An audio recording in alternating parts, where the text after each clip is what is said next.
Kabanata 1371. Tumugon si Arisa na nakapikit. Nalilito si Benjamin kung tatawa o iiyak. Pagkahilig niya, mamulong ito sa kanyang tainga, bilasan mo at umihi. Nang marinig ni Arisa ang kanyang boses, gusto rin niyang ibigay ang lahat, ngunit walang lumabas. Marahang tinapik ni Benjamin ang kanyang maliit na mukha at mapaglarong pinisil ang kanyang ilong. Napukaw nito ang ulirat ni Arisa bagamat medyo natulala pa rin siya at hindi lubos na maaninag ang mukha ng lalaki. Isang mahinang buntong hininga ang pinakawalan ni Benjamin. Hindi ka ba nagmamadaling umihi? Bilasan mo at matulog ka ulit pagkatapos mo.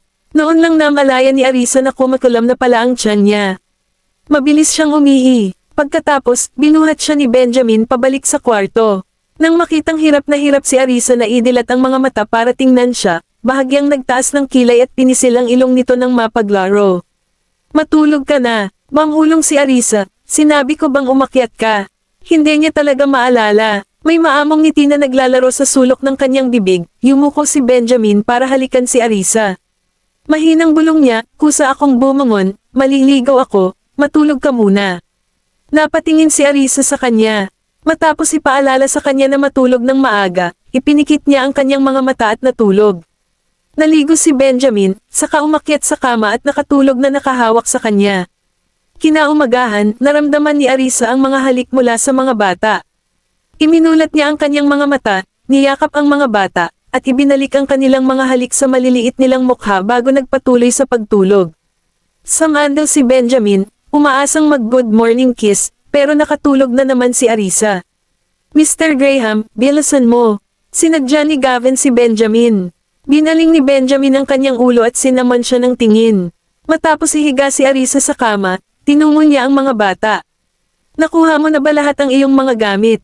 Iniwas niya ang matalim niyang tingin sa mga bata. Lahat silang anim ay maayos na nakasuot ng mga backpack sa kanilang likod. Sila ay tumingin hindi kapani-pani walang kaibig-ibig. Ang anim na bata ay sabay-sabay na tumungo at tumunog, nakuha na namin ang lahat. Matapos kunin ang kanyang Amerikana, inakay ni Benjamin ang mga bata sa ibaba at dinala sila sa paaralan. Ang mga bata ay nakaupo sa likurang upuan. Pagkatapos ng ilang pag-iisip, nagpa siya si Gavin na pinakamahusay na sabihin kay Benjamin. Mr. Graham, hinanap kami ni Regan. Kumunat ang noo ni Benjamin, ngunit walang nakakatiyak kung dahil ba ito sa paraan ng pagharap sa kanya ng anak o dahil sa pagkakasangkot ni Regan. Tumingin siya sa rearview mirror at itinoon ang tingin kay Gavin. Kailan? Kahapon. Sagot ni Zachary habang pinakanak ang sulyap kay Benjamin. Nakipag-interact ka ba sa kanya? Tanong ni Benjamin na nakakunot ang noo. Oo, tumango si Gavin. Nagkunwari siyang janitor sa aming paaralan at sinubukan kaming bigyan ng mga candy, ngunit tumanggi kaming lahat. Hindi namin kinain ang pagkain niya. Tumango rin si Jessie bilang pagsang-ayon. Walang planong itago si Zachary kay Benjamin. Nakangiting sinabi niya, gusto niya kaming ihatid sa labas para kumain, pero hindi kami sumama sa kanya. Pero, kinuha namin ang gift card niya.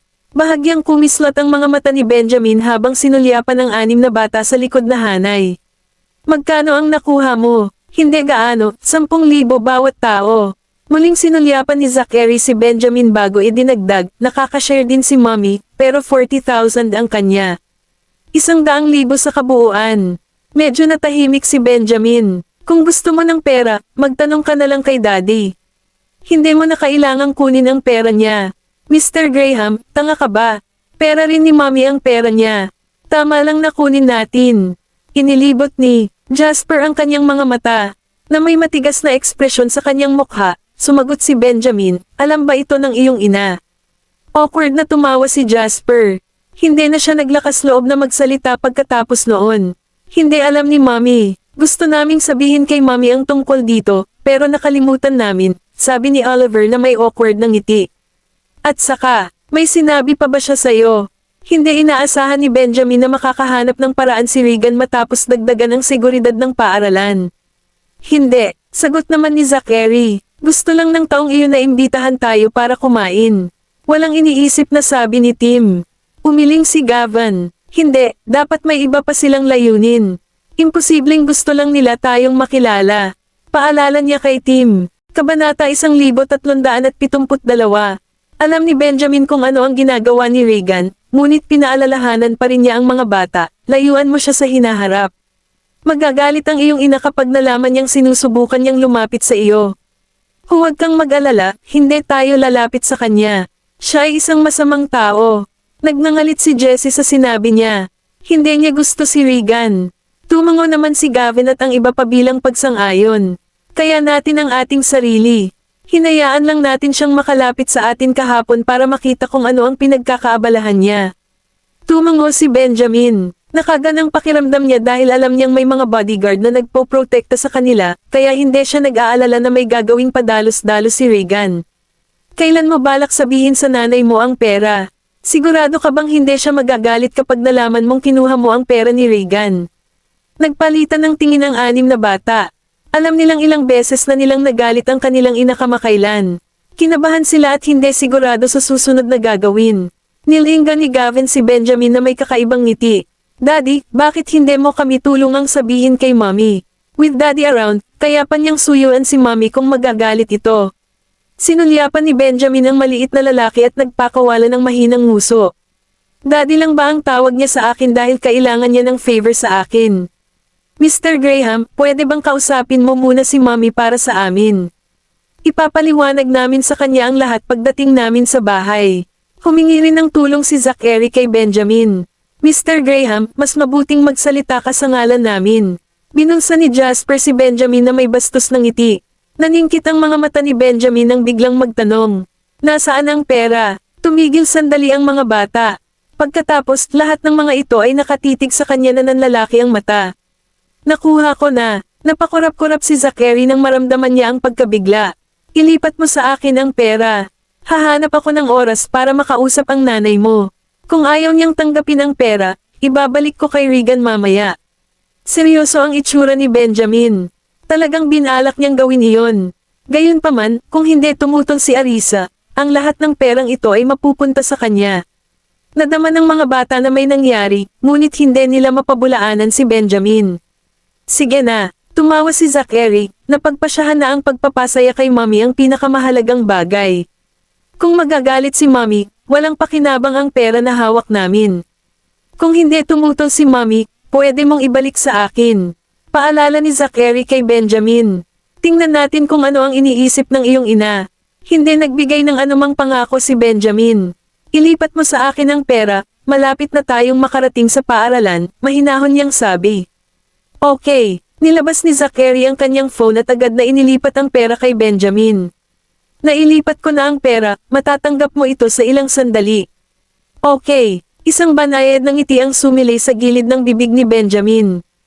Pagdating sa paaralan, sunod-sunod na nagpaalam sa kanya ang anim na bata. Pinanood sila ni Benjamin na pumasok sa campus bago kinuha ang kanyang telepono para tanggapin ang malaking halaga ng pera sa pamamagitan ng transfer. Pagkatapos, tinawagan niya si Robert, ang principal.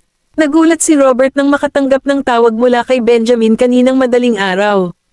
Ginoong Graham, maingat ang boses ng principal dahil hindi siya sigurado kung bakit maagang tatawag si Benjamin. Kahapon, may nagkunwaring tagapaglinis para makalapit kay Gavin at sa mga bata. Ganito ba ang paghawak mo sa seguridad? Ang sobrang aura at malamig na tono ni Benjamin ay agad na nagdulot ng panginginig sa gulugad ni Robert.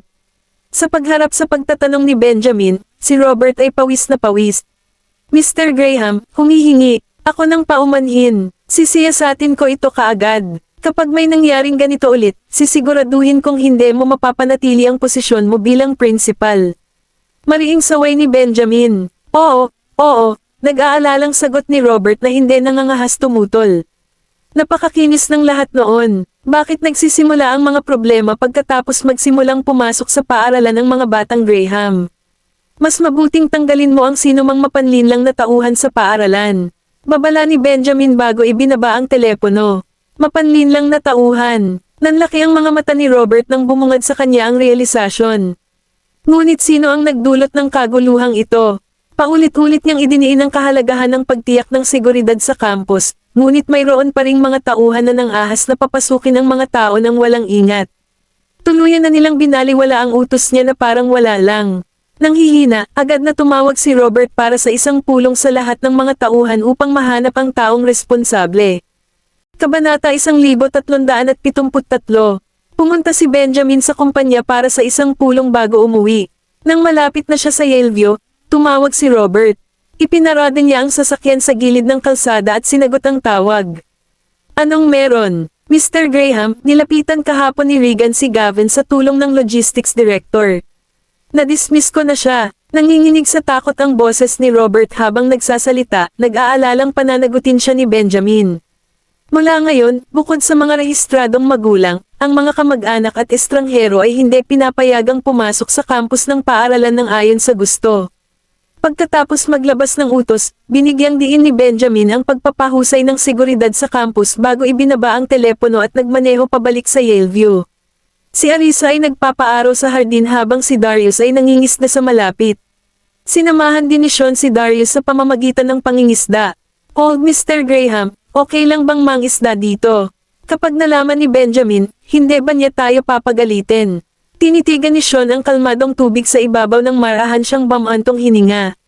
Sa hindi malamang dahilan, para bang alam ng isda na nangingisda sila, dahil hindi nila naramdaman ang paghatak sa linya. Kung natatakot ka, huwag kang mangisda. Tumigil ka na sa kagulo. Wala akong nahuli kahit isa makalipas ang kalahating oras dahil sa'yo. Inis na pinandilatan ni Darius si Sean. Tawa ng tawa si Arisa habang pinapanood silang nagtatalo.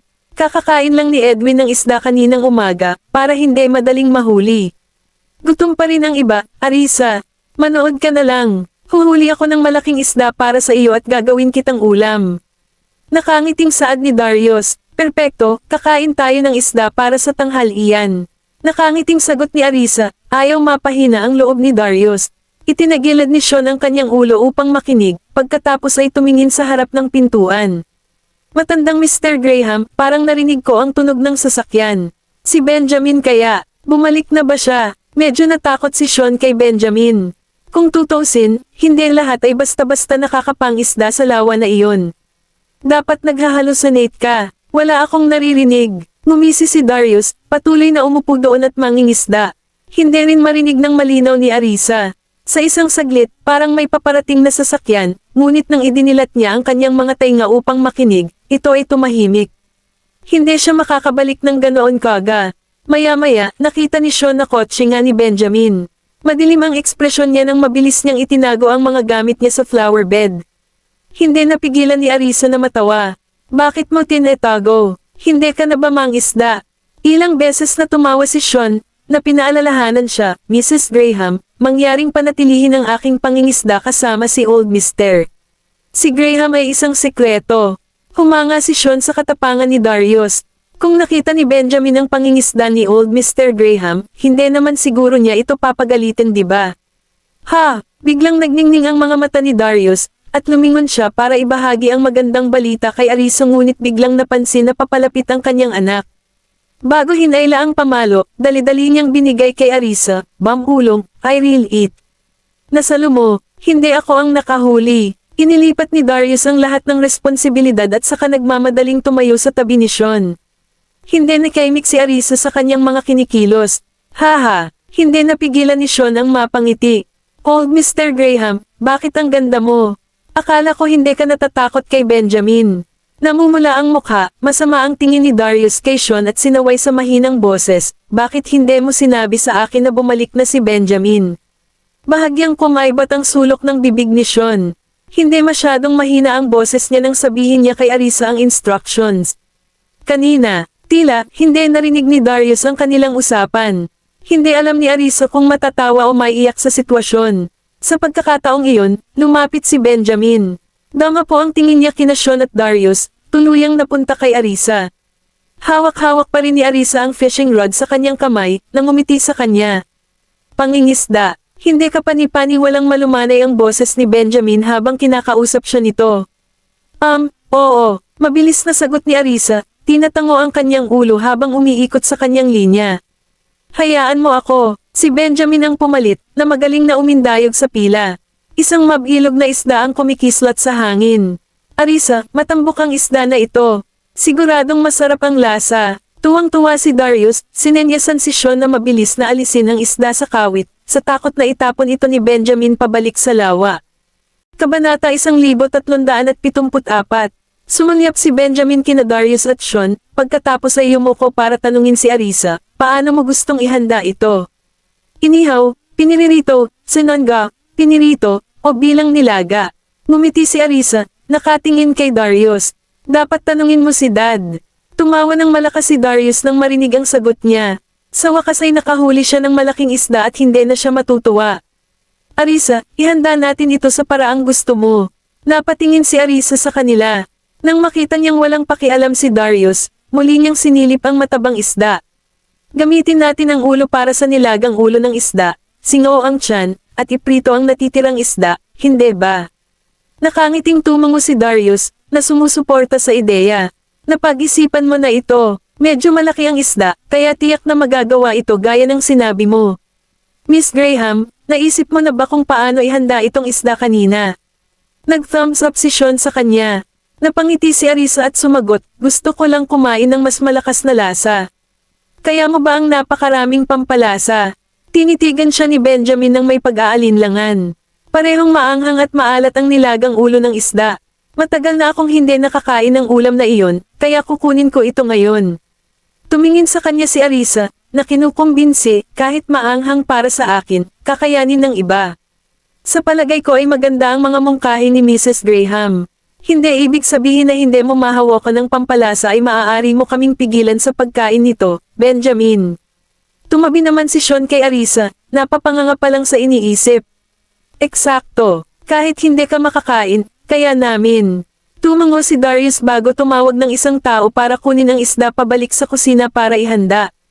Makikipag-usap ako kay Edwin. Kung gusto ninyong magpatuloy sa pangingisda, sige. Sabi ni Darius bago mabilis na sumunod sa kasambahay sa mabilis na takbo.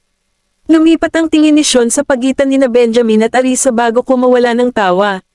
Tutulong ako. Samahan mo si Mrs. Graham habang nangingisda siya. Okay, Benjamin. Alam ni Arisa kung bakit sila sabik na umalis sa site, kaya hindi niya maiwasang makitang nakakatuwa ngunit walang katotohanan.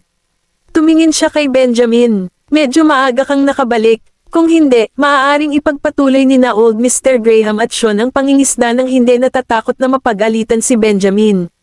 Nakikita ang saya sa kanyang mga mata, tumingin si Benjamin sa kanya at nagtanong, bakit nasa mood kang mangisda?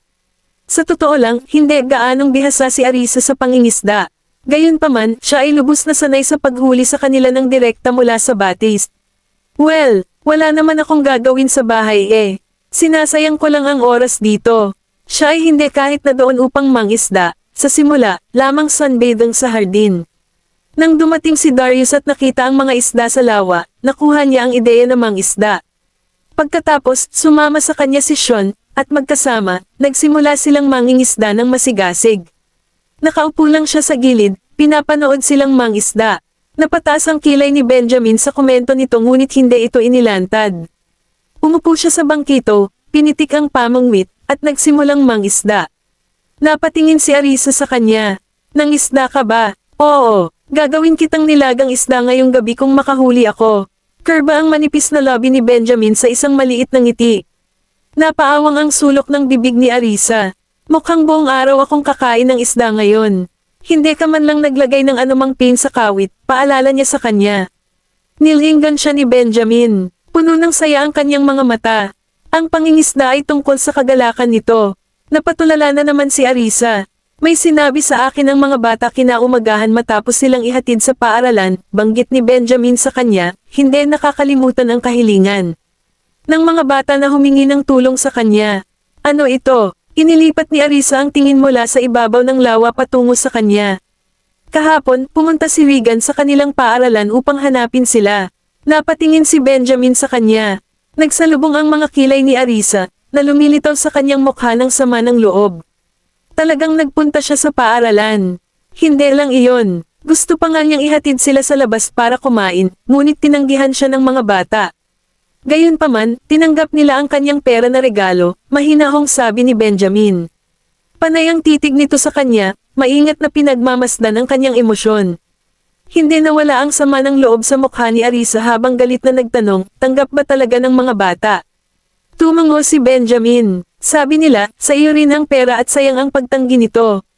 Biglang nakaramdam ng ginhawa si Arisa dahil talagang tama ang mga bata. Kabanata 1375. Magkano ang pera? Casual na tanong ni Arisa kay Benjamin. 100,000. Ang sabi ng mga bata ay pera ito para sa hapunan. Hindi na kailangang sabihin, medyo nabigla si Arisa nang marinig iyon. Kaya ba talagang naging ganito ka-generous si Regan? Matapos suriin ang mukha ng babae at mapagtantong hindi na siya galit, nagpa siya si Benjamin na yusizain pa. So, patungkol sa perang ito, balak mo bang itago o ibalik? Ibalik mo, imposible yan. Agad na tumutol si Arisa. Pagkatapos ng lahat, ang pag-iisip na mawala ng pera si Regan at kung gaano siya kagalit, ay nagbigay sa kanya ng maraming kasiyahan. Tumawa si Benjamin at kinuha ang kanyang telepono para ilipat ang pera sa account ni Arisa. Nang marinig ang tunog ng notification, agad na napatingin ang huli sa kanyang telepono. Nang makitang mula kay Benjamin ang mensahe, binigyan niya ito ng isang naguguluhang tingin bago ito binuksan. Gayunpaman, sa sandaling napagtanto niya na ito ay isang bank transfer, pinulupot niya ang kanyang mga labi sa isang ngiti. Bakit ka nag-transfer ng pera sa akin?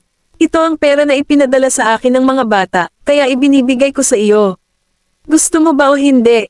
Nakangiting tanong ni Benjamin habang nakataas ang isang kilay. Napakagatlabi si Arisa at mabilis na tumango.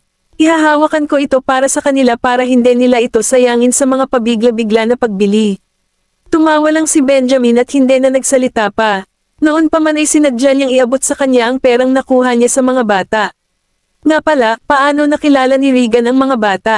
Tanong ni Arisa habang binababa ang phone niya. Hindi nag-aksaya ng panahon si Benjamin na ibahagi sa kanya ang lahat ng natutunan niya sa principal. Lahat ng ito ay dahil sa hindi sapat na pamamahala ng paaralan kaya ang mga butas ay pinagsamantalahan. Sinulyapan ni Arisa ang lalaki at malumanay na nagtanong, pinagalitan mo na naman ba ang principal? Hindi ba dapat? Ganti niya habang sinasalubong ang tingin ni Arisa. Umiling ang huli. Siyempre dapat. Wala akong kaalam-alam noong kinidnap ang mga bata, pero kung alam ko, nguyain ko na ang principal. Si Benjamin naman ay natigilan. Akala niya ay sasabihin ni Arisa ang kanyang hindi pagsang-ayon at pagagalitin siya, ngunit sa kanyang pagtataka, hindi rin niya ginawa. Eksakto. Kung may isa pang paglabag sa mga protocol sa kaligtasan, kailangan niyang bumaba bilang punong guro. Napasimangot si Benjamin. Tumango si Arisa, nauunawaan ang pangangailangan para sa mahigpit na mga hakbang sa paaralan. Hindi ba nagtalaga ka ng mga bodyguard para sundan ang mga bata? Well, they can't always stick to the kids in school. I guess the little ones probably instructed the bodyguards to step side when they caught off Regan. Oo, iyon ang posibilidad na maiisip ko. Alam ko kung gaano katuso ang mga batang iyon. Noon lang ay nagliwanag ang mga mata ni Arisa habang tuwang-tuwa na itinuro ang lawa. Nakakagat na tayo, na may ngiti na sumilay sa kanyang mga labi, buong talino na hinatak ni Benjamin ang kanyang linya. Nako, hindi kasing laki ng huli ni Darius ang isda na nahuli niya, kaya naisipan niyang ilabas ito muli sa tubig. Medyo maliit ang isda na ito. Subukan nating manghuli ng isa pa. Sobrang laki na, tera na, hindi natin matatapos kung mas malaki pa, sagot ni Arisa. Oh, sa tingin ko ang isda na ito ay ang perpektong sukat. Ang mga bata ay uuwi ngayong gabi, kaya marami para sa aming buong pamilya. Sige, kukunin natin ito, sabi ni Benjamin bago kinuha ang isda sa kawit at itinapon sa balde. Tumigil na tayo sa pangingisda para sa araw na ito. Oras na para pumasok sa loob, paalala ni Arisa. Dahil dyan, ibinaba ni Benjamin ang kanyang pangingisda, tumayo, at naglakad palapit sa kanya. Nakakaramdam ng pagod, medyo maaraw, ungol ni Arisa, na kinusat ang kanyang mga mata. Ang lawa ay kumikinang sa ilalim ng araw, at siya ay nagsisimula ng hindi komportable sa pagtitig dito ng matagal. Kung ganoon, bumalik tayo, sabi ni Benjamin sabay tango. Walang paligoy-ligoy, binuhat niya si Arisa sa kanyang mga bisig at humakbang patungo sa bahay. You can just push me back, the latter mumbled while looking at her wheelchair. Oh, mahal, paano kung kailangan kong gamitin ito mamaya? Magiging napakagulo niyan. Gayunpaman, pinulupot ni Benjamin ang kanyang mga labi sa isang magiliw na ngiti. Pero natutuwa akong hawakan ka sa aking mga bisig. Pagdating sa entrance, mabilis niyang inutusan ang isa niyang bodyguard na kunin ang wheelchair. Noon, abala sina Darius at Sean sa paghahanda ng tanghalian sa kusina, kasama sina Edwin at Mary. Ito ay, walang duda, isang mataong eksena. Gustong sumali ni Arisa sa kasiyahan at bamaling kay Benjamin. Bakit hindi mo ako buhatin sa dining? Gusto kong makinig sa usapan nila. Pwede bang umupo ka ng matagal? Tanong ni Benjamin habang binababa ang tingin sa babae, halatang hindi sinasang ayunan ng mungkahin nito. Sa bandang huli, dinala niya siya sa pag-aaral. Pwede mo akong samahan kung bored ka. Aniya bago inilagay si Arisa sa couch at inayos ang ilang throw pillows sa likod niya para komportable siyang humiga sa mga iyon. Maaari kang magbasa ng ilang mga libro kung gusto mo. Hindi alam ni Arisa kung matatawa o maiiyak sa sitwasyon. Kabanata 1376. Anong libro ang gusto mong basahin? Tanong ni Benjamin habang nakayuko, ang isang kamay ay nasa armrest ng couch at ang isa naman ay nasa likod. Nang mapalibutan si Arisa sa kanyang mga bisig, tinitigan siya ni Benjamin ng may mapaglaro at nakangiting mga mata. Dahil sa mapang-akit na amoy ng lalaki, naramdaman ni Arisa ang bahagyang pagkirot ng kanyang puso. Wala akong gana magbasa ng libro. Pabiro niyang sagot. Itinaas ni Benjamin ang kanyang mga kilay, ang kanyang bawat galaw ay napakaakit at mapang-akit. Kung gayon, ano ang gusto mong basahin? Gusto ko ang aking telepono, sagot ni Arisa, ang kanyang boses ay malambot at matamis. Halos kaagad, kumunat ang noo ni Benjamin at marahang pinisil ang ilong nito. Ang sobrang pagtingin sa iyong telepono ay maaaring sumakit sa iyong mga mata. With that said, naglakad siya papunta sa corner bookshelf, naglabas ng random book, at inabot kay Arisa.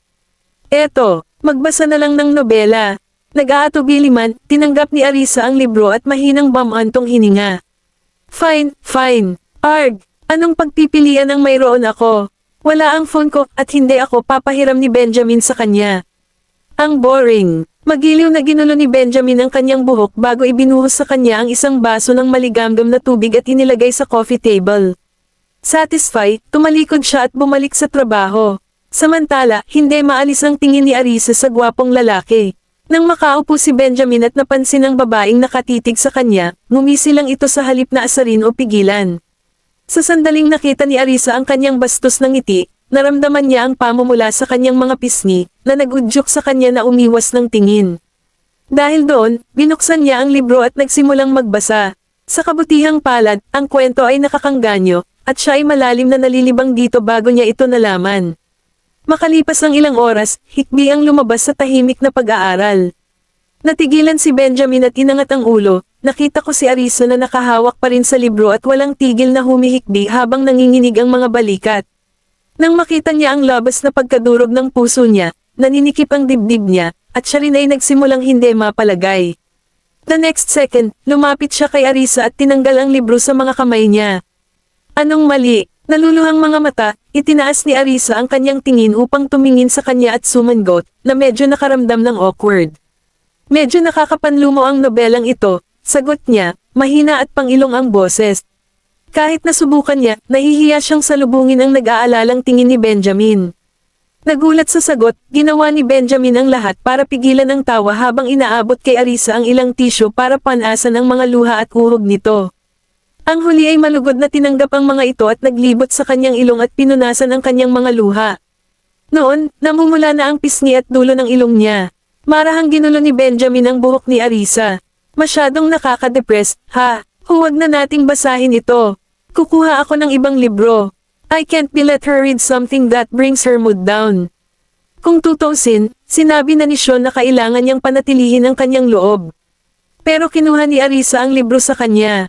Gusto kong basahin. Nabasa ko lang ang isang bahagi ng nobela at naakit na ako dito, ngunit hindi niya ako hinayaang magpatuloy. Alam ba niya kung gaano ako pinahirapan yan? Saglit na tinitigan siya ni Benjamin. Maaari mo bang ipagpatuloy ang pagbabasa nito nang hindi apektado ng damdamin? Ano ang kawili-wili sa mga nobelang ito, gayon pa man? Arg, I regret picking this out for her. Hindi kaya bumili si Edwin ng mas magaan at nakapagpapasiglang mga libro. Sinulyapan siya ni Arisa at mahinang tumugon, Hi, I'll control my emotions. In any case, don't worry about me. You should get on with your work. Nang makita kung gaano siya mapilit, walang choice si Benjamin kundi samahan muna siya sandali bago bumalik sa trabaho. Determinado na huwag hayaang mapansin ni Benjamin ang anumang mali, susubukan ni Arisa ang kanyang darndest na pigilan ang kanyang emosyon sa tuwing napunta siya sa malulungkot na bahagi ng nobela. Hindi niya maitatanggi na ang kwento ay medyo nakakabagbag damdamin, ngunit kahit na gayon, ito ay isang kasiya siyang basahin. Hehe, nang marinig ang hajajak ni Arisa, muling inilipat ni Benjamin ang tingin sa kanya. Nang makita niya itong masayang tumatawa, hindi niya maiwasang mabigani sa nakikita. Nako, napansin ni Arisa ang titig nito at mabilis na tinakpan ang bibig. Naistorbo ba kita? Hindi naman, sagot ni Benjamin na may malaking ngiti. I love seeing her smile the most. Puno ng tawa ang mga mata ni Arisa habang sinusulyapan siya, ngunit hindi nagtagal ay ibinaon niya muli ang ulo sa kanyang libro. Unti-unting lumilipas ang oras habang ang mag-asawa ay nanatili sa pag-aaral, ang isa ay abala sa kanyang trabaho habang ang isa ay nawala sa isang nobela. Nang dumating si Sean upang ipaalam sa kanila na handa na ang hapunan, kahit na siya ay hindi napigilan ang sarili na matakpan ang tahimik at magandang tanawin. Walang sabi-sabi, samandang siya sa frame ng pinto at matamang pinagmamasdan ng mag-asawa.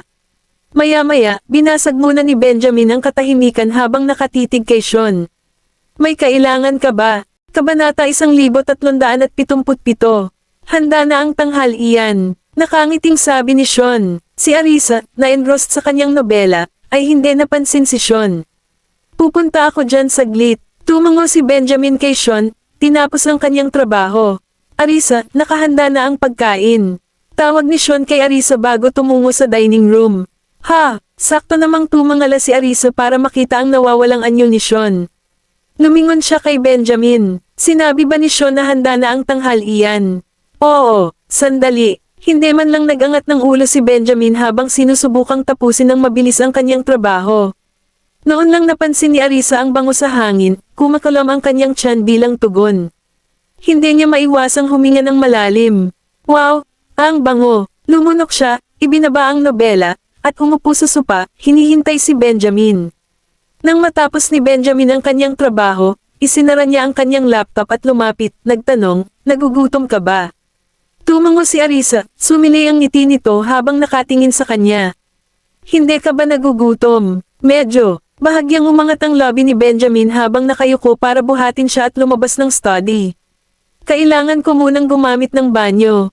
Bulong ni Arisa. Sinulyapan siya ni Benjamin, napansin ang pag-iwas ng tingin nito.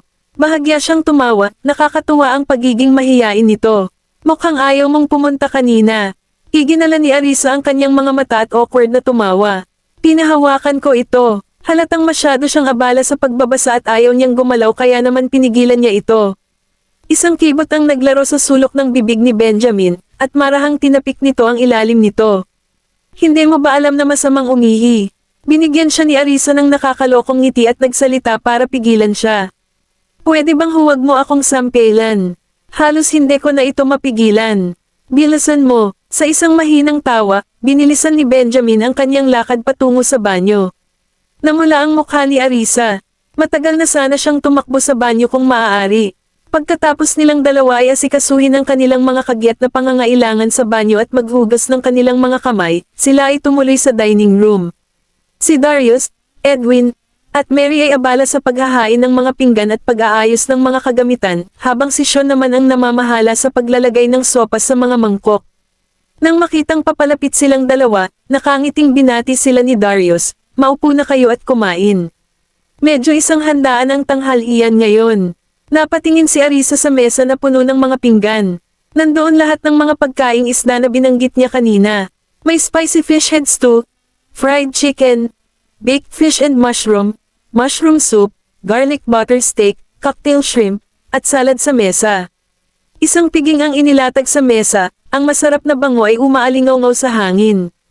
Paborito niya lahat ang mga pagkain. Yumuko siya upang malanghap ang nakakaakit na aroma, pagkatapos ay ngumiti at sinabing, mabango ito. Salamat sa inyong lahat sa pagsusumikap. Bakit tumayo sa seremonya sa gitna ng pamilya? Halika, kumain muna ng sopas. Personal na inihain ni Darius sa kanya ang sopas, ang pagmamahal nito sa kanya ay makikita sa kanyang mga aksyon.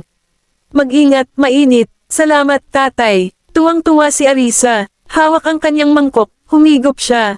Masarap. Nakangiti si Darius habang pinagmamasdan siya.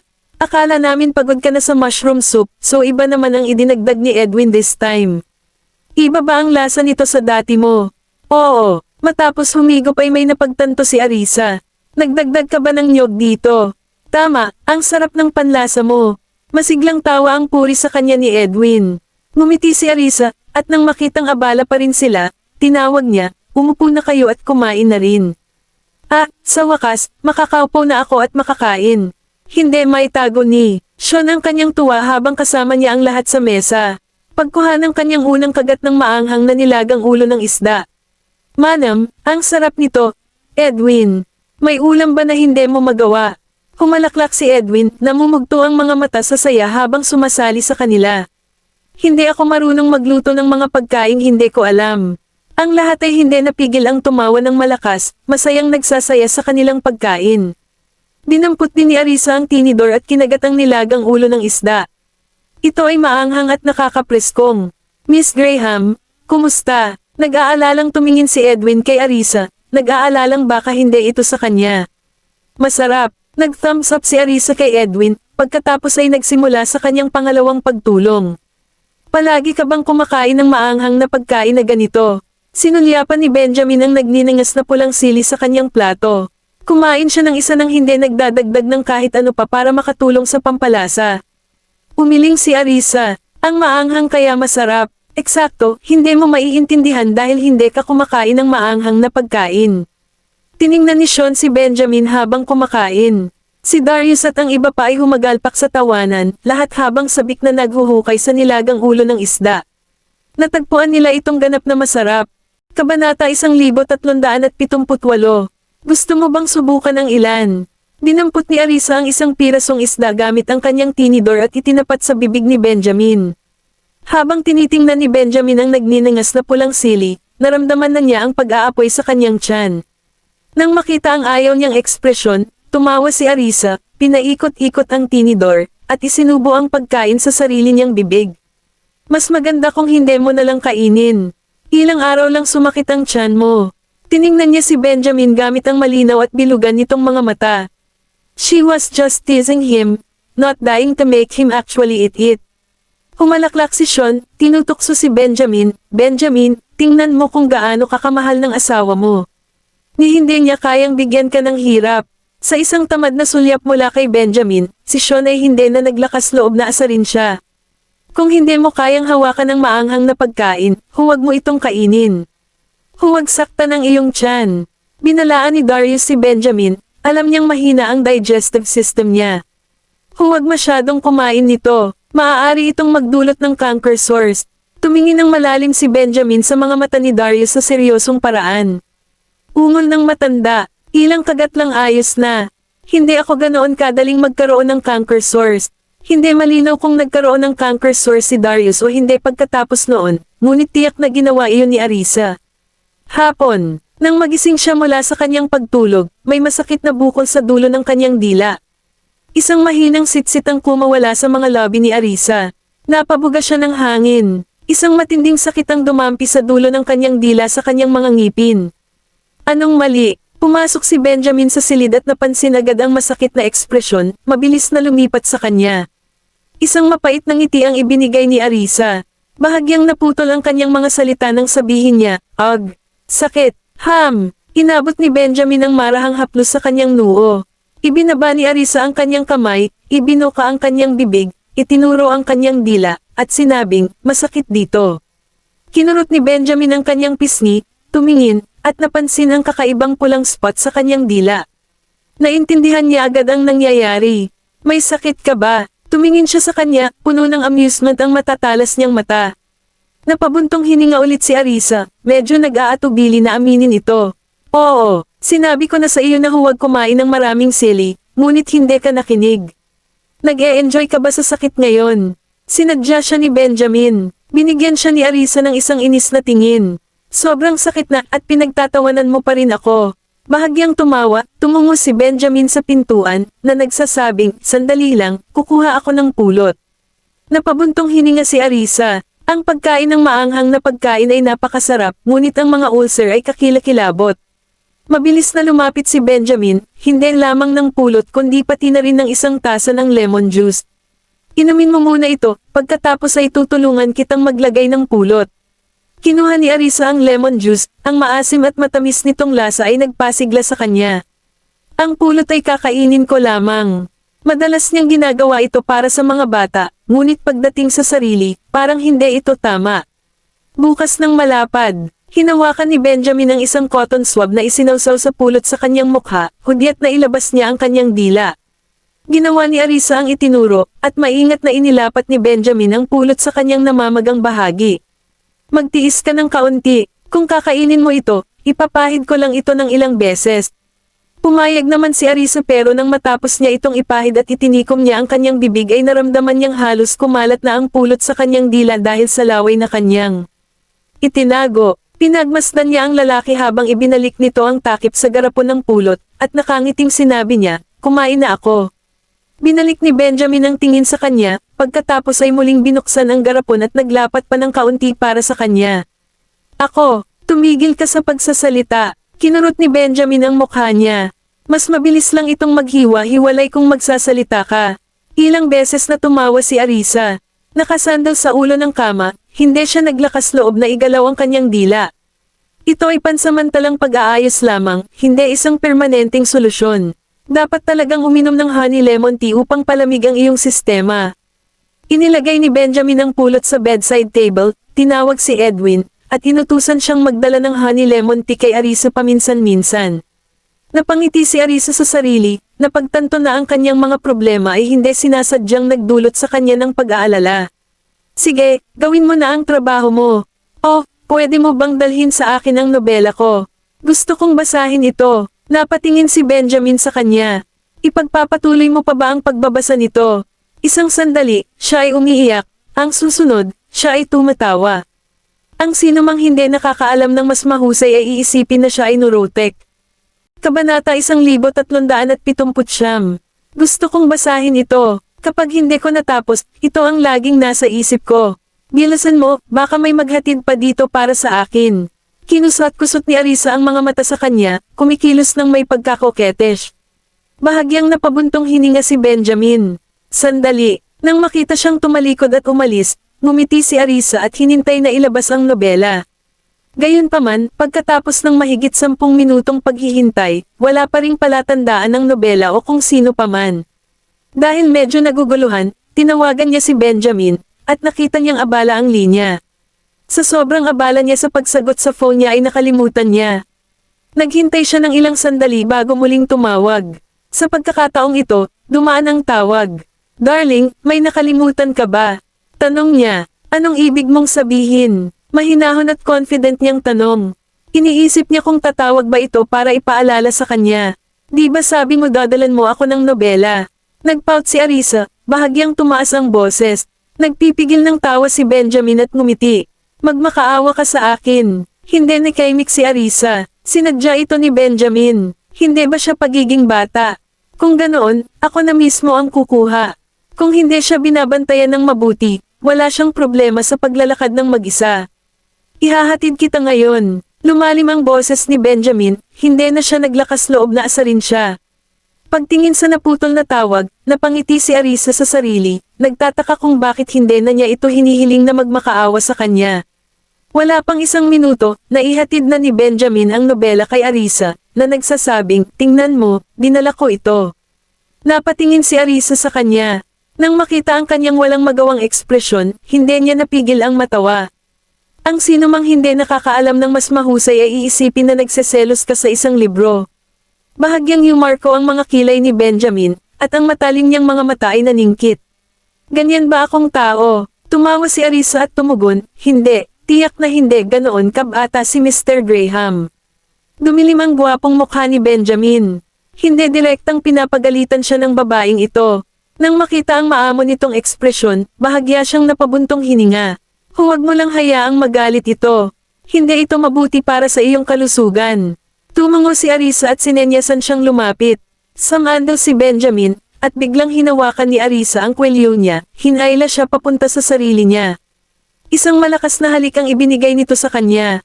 Hindi napigilan ni Benjamin ang paitaas na kurba ng kanyang mga labi, hinawakan ni Benjamin ang likod ng kanyang ulo, hinayla siya sa isang malalim na halik.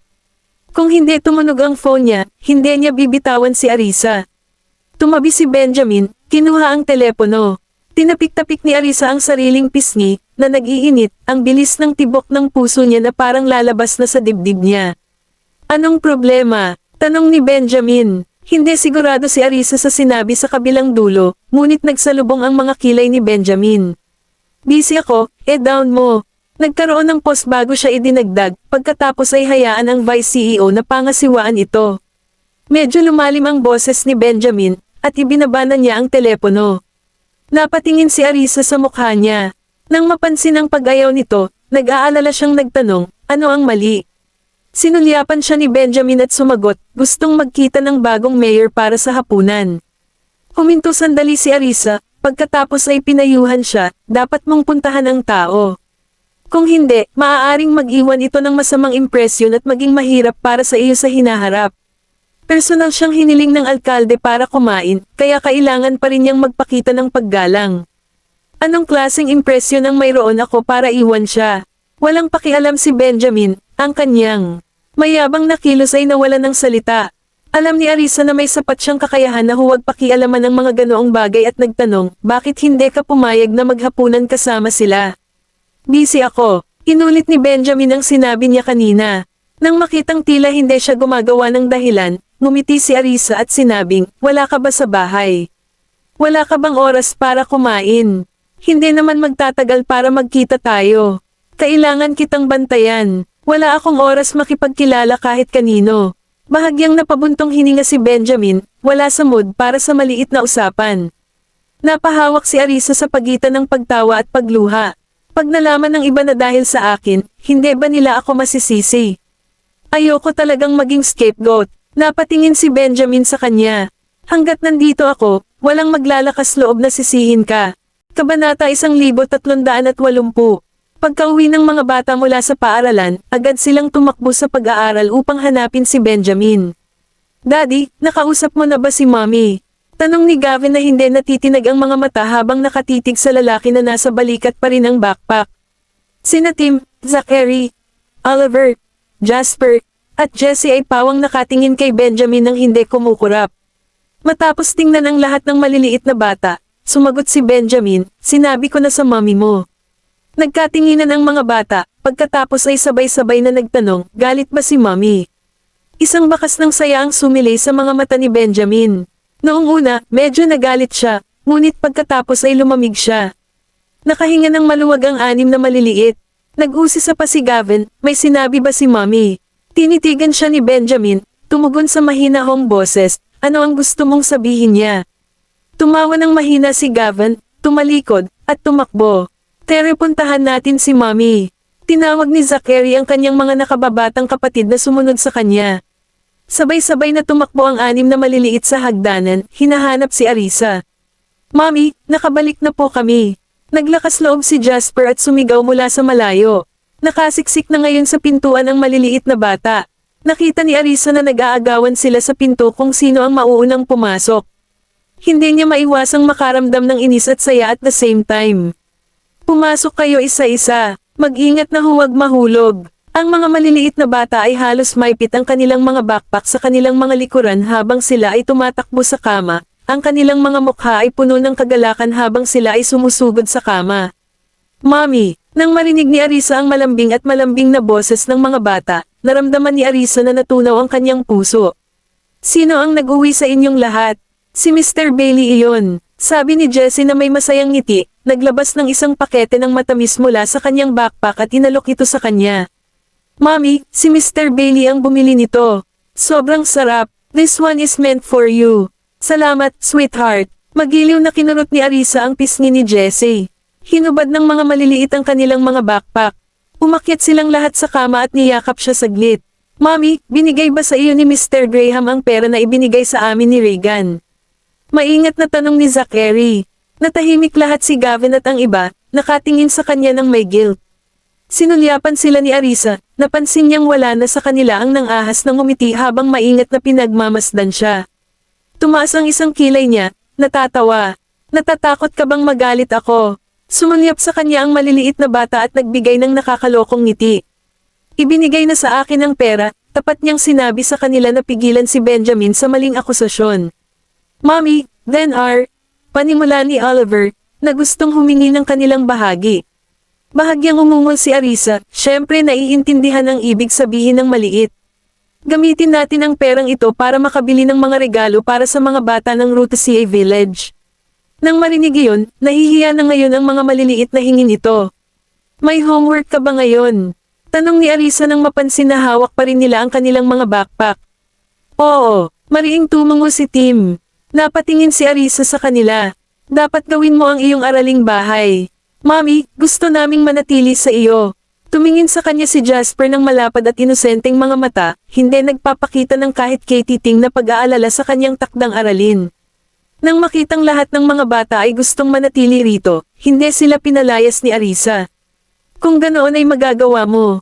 Dito, kung may hindi ka maintindihan, tuturuan kita. Okay. Ang mga maliliit ay nasa mataas na espiritu, bawat isa ay naglalabas ng kanilang takdang aralin at inilalatag ito sa kama. Ngumiti si Arisa at sinabing, huwag gawin ito habang nakahiga sa kama. Pumunta sa coffee table at tandaan na umupo ng tuwid. Oh, tumugon ang maliliit na bata, pagkatapos ay dumulas sa kama, hawak ang kanilang takdang aralin at mga backpack. Lumipat sila sa coffee table at nagtipon sa paligid nito. Nanood si Arisa habang masunurin silang nagsimulang gawin ang kanilang takdang aralin at wala na sa mood na basahin ang kanyang nobela. Akala niya ay pupunta si Tim para humingi ng tulong sa kanyang takdang aralin, ngunit si Jasper lang ang gumawa. Mami, paano mo ito malulutas? Lumapit si Jasper, tumabi sa kanya na may hawak na homework. Napangiti si Arisa, hindi mo alam kung paano. Bahagyang tumango si Jasper. Oo, hindi ko alam kung paano lutasin ito. Sinulyapan ni Arisa si Tim, saka ibinalik ang atensyon kay Jasper. Alam ni Tim kung paano ito gawin. Bakit hindi ka matuto kay Tim? Ano ang ginagawa mo sa klase? Nakonsensya si Jasper. Mami, turuan mo ako kung paano lutisin ito ng mabilis.